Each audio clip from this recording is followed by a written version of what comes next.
প্রিয় গাইস, আশা করি সবাই ভালো আছেন। আমি অনেক ভালো আছি। হাসান ভাই চিল্লে যাচ্ছে কোথায়?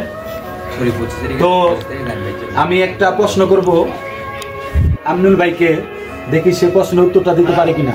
আপনি কি প্রশ্ন করার জন্য কি প্রস্তুত? প্রশ্ন বলার জন্য কি প্রস্তুত? হ্যাঁ, ইনশাআল্লাহ প্রস্তুত। আচ্ছা, প্রশ্নটা হচ্ছে যে বন্ধুত্ব আর হচ্ছে ভাই, বন্ধুত্ব আর ভাইয়ের ভিতরে আসলে কিরকম সম্পর্ক, এটা যদি একটু আপনি বিস্তারিত দর্শকের মাধ্যমে যদি বলতেন তাহলে একটু ভালো হতো। আসসালামু আলাইকুম, আমি আমিনুল ইসলাম।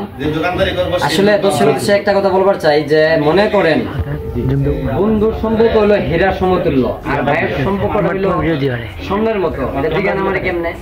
আচ্ছা, কিভাবে এই জিনিসটা? ধরেন ভাই, যেরকম ভাই যায়, ঠিক আছে, ভাই হলো মনে করেন আমার যতই মারামারি কাটাকাটি হানানি হোক, ভাই কিন্তু আবার এক হয়ে যাবো। আর বন্ধুত্বটা এরকম সম্পর্ক, মনে করেন হীরা সমুদ্র কিলা গেলাম, একবার যদি মাগার সম্পর্ক আমাদের ফাটন ধরে তাহলে কিন্তু আর জোড়া লাগবো না। এর লেগে বন্ধুত্ব হলো মনে করেন আপনার হীরা সমতুল্য, আর ভাই হলো স্বর্ণ সমতুল্য। স্বর্ণ ভাঙিয়ে কিন্তু আবার গলায় জোড়া লাগাই যা, হীরা কিন্তু ভাঙ্গা আবার জোড়া লাগাই যায় না। তো এই উদ্দেশ্য আসলে বললাম আজকে, এই উদ্দেশ্যে বললাম বন্ধু বান্ধব আর ভাইয়ের উদ্দেশ্যে। দর্শক আপনারা কমেন্টে বলে দেবেন যে আসলে কথা আমি সঠিক বললাম না বেঠিক বললাম, এটা অবশ্যই কমেন্টে বলে দেবেন। আসলে আমিনুল ভাই খুব একটা সুন্দর কথা বলছে, আপনারা অবশ্যই কমেন্টের মাধ্যমে জানাবেন।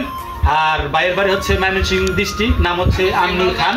তো লাস্টে একটা কথা বলতে চাই যে ভাই বরদন, রক্তের বাঁধন ছিন্ন যদি হয় নারীর কারণ।